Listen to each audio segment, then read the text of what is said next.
Hello friends, welcome to home food recipes. આજે આપણે બનાવીશું વ્રત કે ઉપવાસમાં ફક્ત 10 જ મિનિટમાં બનાવીને ખાઈ શકાય એવી બટાકાની ફરાળી કચોરી, જે ખાવામાં ખૂબ જ વધારે ટેસ્ટી લાગે છે। ઉપરથી ક્રિસ્પી અને અંદરથી સોફ્ટ આ કચોરીને તમે દહીં સાથે કે પછી ગ્રીન ચટણી સાથે કે ખજૂરની ચટણી સાથે સર્વ કરી શકો છો। તો ચલો આ ટેસ્ટી ક્રિસ્પી કચોરી કેવી રીતે બનાવવી એ જોઈ લઈએ। તો સૌથી પહેલાં આપણે સ્ટફિંગ બનાવીશું। એ માટે એક બાઉલમાં એક મોટી સાઇઝના બાફેલા બટાકાનો માવો લઈશું। ગ્રામમાં 200 ગ્રામનો એક બટાકો બાફીને એને છોલીને મેં છીણી લીધો છે। હવે એમાં 2 ટેબલ સ્પૂન આપણે ફ્રેશ વાટેલા આદુ મરચાંની પેસ્ટ ઉમેરીશું।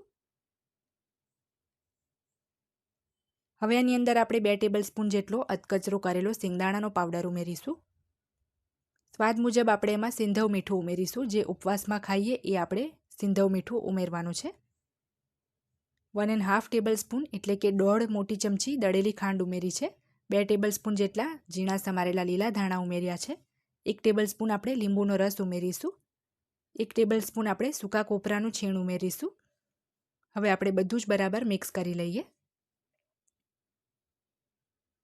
જો તમારી પાસે દાડમના દાણા હોય તો તમે એ પણ ઉમેરી શકો છો। તો આ આપણું કચોરીનું સ્ટફિંગ રેડી થઈ ગયું છે। હવે આપણે આઉટર લેયર માટે લોટ બાંધીશું। એ માટે એક બાઉલમાં આપણે 1 કપ જેટલો રાજગરાનો લોટ લઈ લઈશું।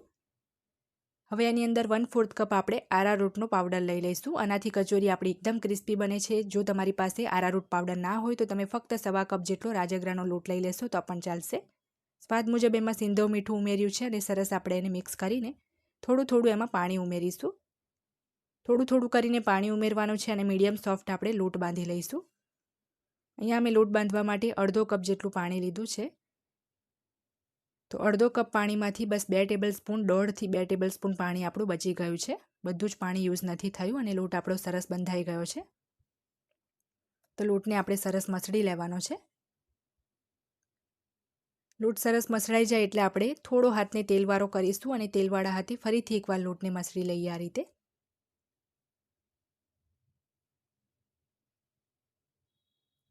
હવે આપણે જે સ્ટફિંગ બનાવ્યું હતું એમાંથી આપણે ગોળ બોલ બનાવી લઈએ। જે રીતે મીડિયમ સાઇઝનું લીંબુ હોય એવા આપણે ગોળ બોલ બનાવીને તૈયાર કરીશું। તો અહીંયા તમે જોઈ શકો છો ટોટલ 7 બોલ્સ રેડી થયા છે। જે આપણે હવે લોટ બાંધ્યો હતો એમાંથી આપણે મીડિયમ સાઇઝના લુઆ તોડીને તૈયાર કરીશું।